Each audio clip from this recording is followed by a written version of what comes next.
Bueno, encantado de poder participar con ustedes en este importante evento. Pido disculpas por no acompañarlos de manera física, pero igual estoy entusiasmado de poder participar. Agradezco a mi amiga Angelita Virela por la invitación. Deseo todo el éxito a este evento y un gran abrazo a mi amiga Morelva, que comparte con nosotros en esta mesa como ponente. Se me ha asignado un tiempo determinado para hablar de la democracia en un sentido general. Vamos a tratar de establecer algunas líneas de reflexión compartida. Lo primero que hay que entender es que la democracia no es un sistema perfecto, como no lo es ningún sistema de gobierno. Inclusive en el pensamiento político clásico de los filósofos griegos, la democracia no era bien vista, porque se temía que pudiera establecerse una especie de tiranía con apoyo de la mayoría en función de la demagogia, que hoy también le agregamos la palabra populista, o sea que esto no es ninguna novedad. O sea, los que engatusan a las masas o a las mayorías y las manipulan. Entonces es un sistema imperfecto, como todo sistema político, pero tiene una ventaja y una diferencia con respecto a los otros sistemas políticos. Puede autorregularse a sí mismo. Una verdadera democracia tiene la capacidad de participación y de pluralismo que permite autorregular o legislar para establecer límite a sus desviaciones y corregir lo corregible. Entonces eso diríamos sería la parte más importante. En segundo lugar, cuando hablamos de la democracia en Grecia, es donde existe el primer texto, Tucídides, que pone en boca de Pericles el concepto de democracia, ciudadanía, etc. Realmente son contexto y realidades totalmente diferentes. Para empezar, era una sociedad esclavista y la ciudadanía estaba reservada a una minoría. Pero bueno, fue la primera experiencia conocida que recibió el nombre de democracia. En la propia República Romana, previo al imperio, estamos hablando básicamente de la experiencia occidental, porque realmente esta es una tesis política que surge en Occidente, ¿no? Con las características conocidas. Así que podemos hablar de, entre comillas, democracia en Grecia, democracia en la época medieval, democracia en diversas sociedades, en diversos países, ¿no? O sea, hay múltiples experiencias. Pero cuando el concepto de democracia realmente se universaliza, es decir, se empieza a establecer una teoría compartida por mucha gente, habría que ubicarlo en términos no solamente teóricos, sino prácticos en el siglo XVII, fundamentalmente en Inglaterra, cuando producto del proceso político inglés surge la monarquía parlamentaria. Es decir, todo el mundo sabe que en todos estos países existían las monarquías absolutas. El rey tenía derecho de vida y muerte sobre los súbditos y sobre las propiedades, todos los derechos, etcétera, etcétera, ¿no? Bueno, entonces con el movimiento inglés de Cromwell y los derechos de los aristócratas frente al rey, etcétera, se estableció la primera experiencia exitosa de monarquía parlamentaria. Es decir, que el rey seguía siendo rey, pero tenía límites a su poder.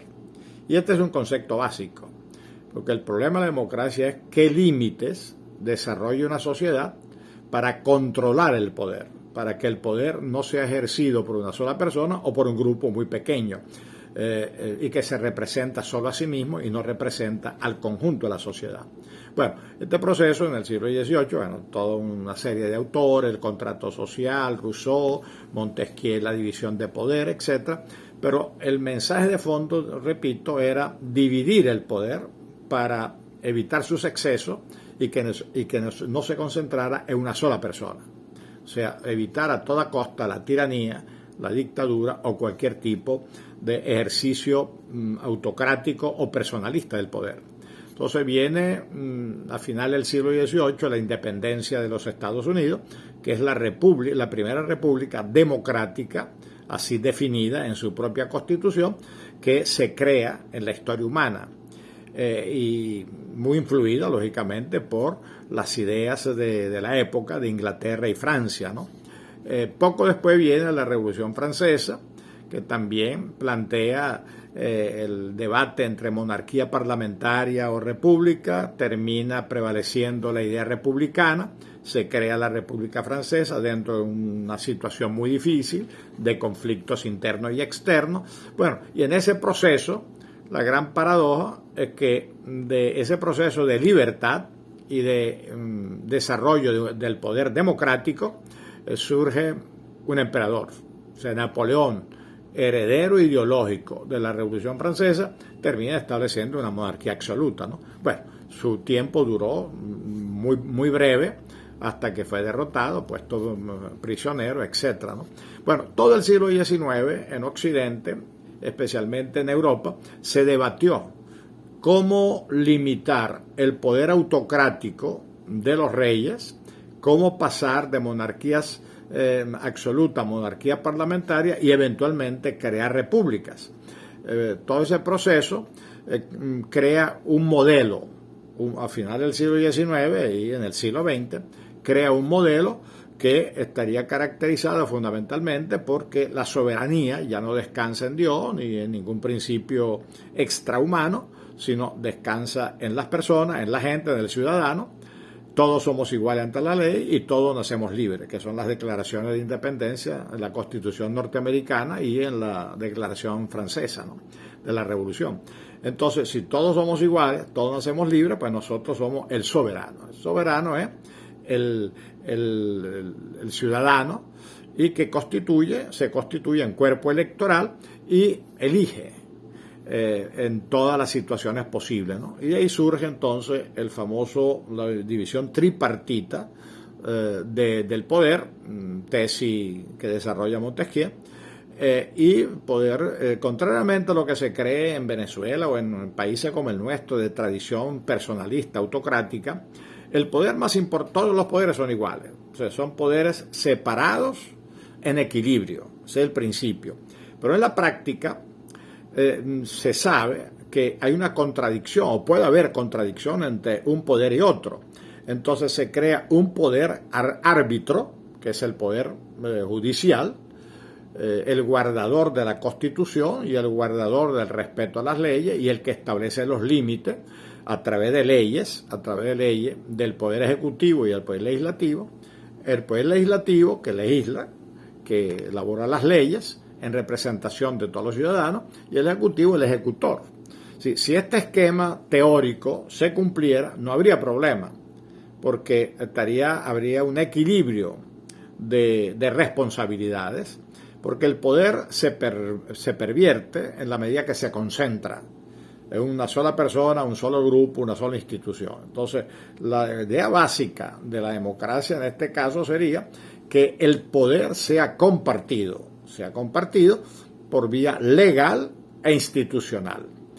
En la práctica sabemos que esto siempre tiene problemas y por eso las crisis de gobernabilidad, las crisis políticas, sociales, etcétera, van reflejando los procesos políticos en cada país de manera determinada. Con el tiempo, en el siglo XX, apareció el cuarto poder, o sea, se identificó la opinión pública expresada en aquel momento, básicamente por la prensa, como el cuarto poder. Y ya a final del siglo XX y actualmente en el siglo XXI, hay consenso que hay un quinto poder que realmente es el poder que tiende a dominar, que puede secuestrar un sistema político, un sistema de gobierno, y que tiene que ver con el dinero. O sea, los poseedores de dinero, de riqueza en un sentido general, terminan secuestrando el poder. Entonces, la democracia tiene varios riesgos. El riesgo de la demagogia, que también podemos llamarlo populismo, todo conocido, fenómeno muy recurrente, que le da el poder, demasiado poder a una sola persona. Después viene la desviación oligárquica, o sea, un grupo pequeño de personas ejercen el poder y la influencia. Aquí en Venezuela, en términos criollos, lo hablamos en el caso de Adey Copey, hablamos de la cogollocracia, porque en teoría gobernaban básicamente los dos partidos. y tenían influencia la institución militar, la institución eclesiástica, etcétera, pero en la práctica terminó limitándose a dos líderes o a un grupo pequeño de líderes, ¿no? En la primera fase, bueno, Adera Betancourt y Copey Caldera, URD Villalba. Después hubo disputa por el poder y ahí venían las divisiones. Pero siempre había un comité político, un comité ejecutivo que realmente ejercía el poder, muy pocas personas, ¿no? Y la otra desviación es la oligarquía plutocrática, es decir, que ya el poder realmente lo ejerce de manera visible, directa, indirectamente, etcétera. O sea, los poseedores de dinero y bienes, ¿no? Entonces, fíjese, la democracia tiene el riesgo de que no haya realmente una división de poder, como está ocurriendo actualmente en Venezuela, a pesar de que la Constitución exige la división y equilibrio de poder. Entonces, hemos tenido gobiernos autocráticos, autoritarios, en las últimas décadas. Tenemos el problema de que todos estos poderes están subordinados, el poder judicial, legislativo, etcétera, al poder ejecutivo, a quien ejerce el poder ejecutivo. Tenemos el problema de que a la prensa se le agregaron los medios, y a pesar de que en los medios puede existir la censura o la autocensura, hoy en día las nuevas tecnologías prácticamente han establecido un monopolio informativo a nivel multinacional. Entonces, por eso hoy cuando uno consulta cualquier medio de comunicación, en las redes, etcétera, no sabe realmente qué es verdad, qué es mentira, qué está manipulado, partiendo de la sospecha de que casi todo está manipulado y buena parte es simplemente una mentira, ¿no?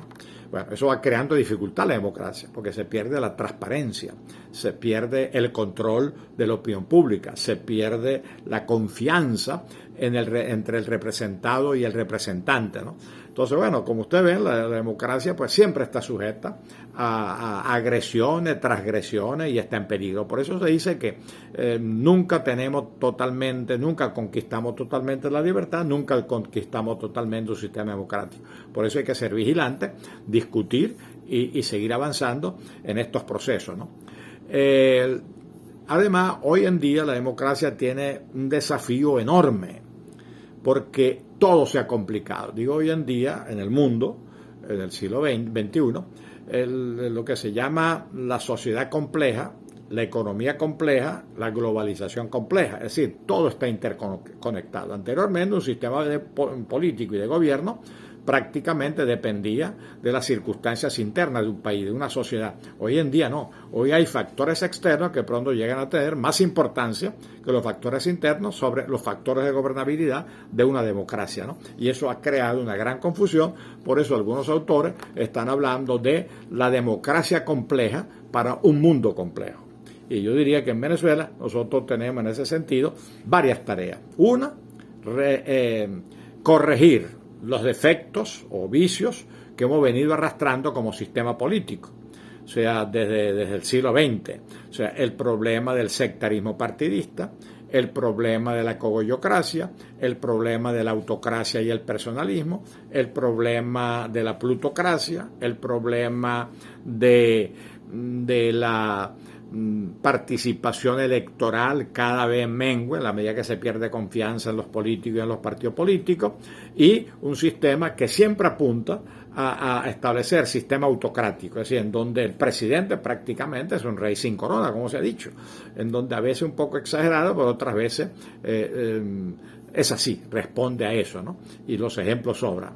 Entonces, bueno, tenemos ese desafío de cara al futuro. Ahora hay que desarrollar el proyecto democrático venezolano en términos evolutivos, pero para poder desarrollarlo en términos evolutivos, porque eso no se decreta, sino es una sociedad completa que tiene que involucrarse, implica un proceso educativo, implica un proceso de concientización o de asumir valores democráticos como educación y cultura, desde la propia familia, desde la propia escuela, y lo más importante, diríamos que sería aprender de nuestros errores.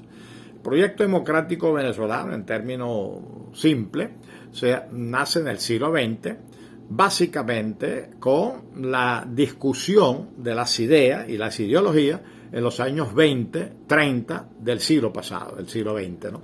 Que coincide en Venezuela con la economía petrolera. Entonces nosotros nos encontramos en una coyuntura muy interesante.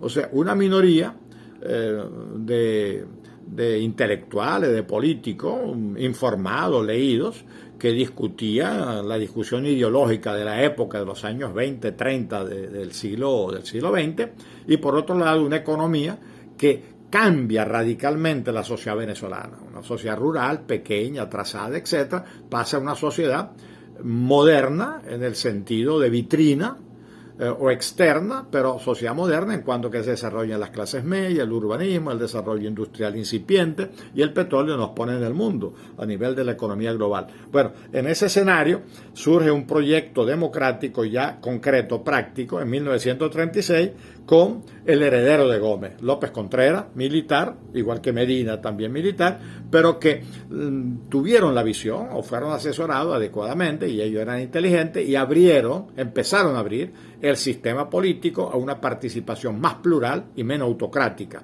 El Plan de Febrero del 36, diríamos, es nuestro primer modelo de desarrollo con respecto a una visión de mediano largo plazo que debe tener un país, una democracia. Después viene, bueno, todos los problemas conocidos, y en el año 45, un golpe de Estado, que todavía no se termina de entender si era necesario o no necesario, porque se estaba discutiendo un candidato único de todas las fuerzas políticas, tanto la del gobierno como de la oposición, y que fue la situación que se vivió en torno a la figura de Diógenes Escalante, que era un candidato de consenso. Bueno, todo el mundo conoce la historia. Este señor era embajador en Washington de Venezuela, regresa, enloquece, pierde la razón, entonces se cae el compromiso que había en torno a su figura, y entonces se buscó otro consenso con otro nombre, Ángel Biagini, que estaba vinculado con el gobierno de Medina, pero también estaba vinculado con los sectores emergentes democráticos, ¿no? Bueno, lamentablemente no hubo consenso, y lo cierto es que esa circunstancia, hubo unas elecciones municipales bastante democráticas, y en esa circunstancia, bueno, se abrió paso un golpe de Estado. Aliados los oficiales jóvenes, liderizados por Mario Vargas y Pérez Jiménez, y Betancourt, y básicamente el grupo Betancourt en Acción Democrática, ¿no? Y otros sectores que acompañaban. Bueno, ese golpe es muy polémico, que es un golpe de Estado, fue muy radical los planteamientos iniciales, había mucha pugna política, las masas, más que masas, eran turbas, partidistas que se agredían entre ellos. Bueno, y como tenía que suceder, una vez que se aprueba, y eso es lo importante de ese momento, el voto universal y secreto en 1947, todo el mundo puede votar, se convoca la primera elección realmente democrática, queda Rómulo Gallego con una gran mayoría, bueno, dura 9 meses, y eso le abre la puerta al sector militar y otros sectores civiles que se sentían excluidos, y la dictadura o la década de Pérez Jiménez. Entonces, el proyecto democrático se abre camino, pero tiene que pagar un costo muy alto, de golpe de Estado y gobiernos dictatoriales. En el 58, con el 23 de enero, se retoma ese proceso democrático con los mismos protagonistas, básicamente 3 partidos históricos, AD, URD y COPEI, con sus 3 líderes históricos, Jovito, Caldera, Betancourt. Se encuentran en el 57 en Nueva York para un acuerdo político frente a la dictadura, y eso permite después derrocamiento del dictador con apoyo a las Fuerzas Armadas, y el pacto de Punto Fijo, que fue un pacto de gobernabilidad. No importa quién gane, vamos con candidato propio, pero gobierna con los demás, y que era lo sensato. O sea, el pacto de Punto Fijo se le ha descalificado, pero realmente fue un acto de lucidez política. Para gobernar hay que tener gobernabilidad, y para tener gobernabilidad hay que tener consenso, y en ese momento el consenso era básicamente esos 3 partidos políticos. El Partido Comunista, lamentablemente, está al margen, porque ellos están en la línea, vamos a llamarla subversiva, se suman al movimiento castrista de Cuba, imitan unas incipientes guerrillas que realmente nunca tuvieron mucha importancia y tampoco pusieron en peligro la democracia, pero se pone al margen, ¿no? Bueno, la democracia tuvo, diríamos, un protagonismo importante, porque más o menos las elecciones eran creíbles, los partidos que participaban tenían realmente respaldo, y lo cierto es que la mayoría de la gente, y la mayoría votaba, se sentía representado. Esto se va perdiendo con el tiempo, ¿no? Y en ese momento nosotros tenemos el segundo presidente electo, democráticamente, Rómulo Betancourt, el primer presidente que termina el periodo presidencial, porque Rómulo Gallego no lo había podido terminar, el primer presidente que le pase el gobierno a otro presidente electo democráticamente, Raúl Leónez, y el primer presidente que gana una elección al partido de gobierno, que fue el caso de Copey y Caldera. Entonces, como usted ve, en ese momento se ha consolidado un proyecto democrático en Venezuela. Hay conciencia política, hay participación, hay organización, y eso se va reflejando en el gobierno. Bueno, después viene el problema de la economía, del boom petrolero, los sectores poderosos enloquecieron, hicieron enloquecer a parte de la sociedad, y bueno, ya vino la decadencia, diríamos, la crisis de la élite partidista, que dura 20 años, que después empieza la conspiración de Chávez, los golpes, intentos de golpe en el 92, y por último la crisis económica, la crisis social más que la crisis política terminó con la elección de Hugo Chávez, que contrariamente a lo que se piensa, él no recibe un apoyo mayoritario, porque de acuerdo a los que votaron, él gana con un 56%, o sea, es legal, es legítimo, o sea, él ganó realmente una elección y con buen margen de ganancia. Pero si nosotros tomamos en cuenta que el 40% aproximadamente no votó en esa elección, si tomamos en cuenta los votos que no votaron por Chávez, que votaron por Salas Romer, entonces si nosotros realmente el porcentaje lo sacamos en función de eso, nos damos cuenta que realmente de cada 100 votantes, 40 no votaron, Chávez gana con la primera minoría. Así que eso desvirtúa un poco de que realmente elegimos a Chávez, todos los venezolanos. Fue una minoría, una primera minoría, legal y legítima, que eligió a Chávez, ¿no? Bueno, entonces vino la deriva autoritaria, después vino el otro boom petrolero, se perdió a mi juicio la perspectiva democrática y geopolítica democrática de Venezuela, bueno, y ya el resto es historia conocida. Así que tenemos que entender que la democracia es perfectible, se puede autorregular, tiene un futuro por delante, tenemos que luchar por ese futuro, tenemos que ser un país democrático, pero eso hay que conquistarlo con conciencia ciudadana, con participación y evitar ser manipulados ni por la propaganda ni por los liderazgos mesiánicos, ¿no? Y entender que la democracia realmente es un proyecto colectivo, educativo, cultural, político, electoral, y que conlleva un modelo socioeconómico lo más libre posible, lo más igualitario posible, o por lo menos con menos desigualdades. Bueno, ese es el desafío que tenemos por delante, ¿no?